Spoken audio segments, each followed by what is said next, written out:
मी प्राचार्य सुलाखे हायस्कूल बार्शी हिरोळीकर. 15 जूनपासून 5वी ते 12वीची शाळा सुरू झालेली आहे.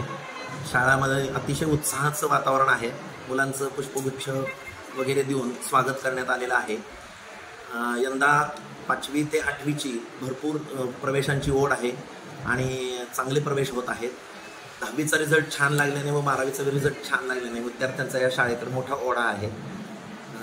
त्यामुळे सेमी इंग्लिश म्हणा किंवा मराठी मीडियममध्ये विद्यार्थी संख्या जास्त आहे. MHCET 12वीचा जो रिझल्ट असतो त्यामध्ये MHCET मध्ये 12वीचा जो विद्यार्थी आहे प्रथमेश कुलकर्णी याला 98.55% आलेला आहे. शिवाय मॅथ्समध्ये त्याला 99.41% मार्क पडलेले आहेत. त्यामुळं त्याला इंजिनिअरिंगला प्रवेश मिळणं हे निश्चित झालेलं आहे. धन्यवाद.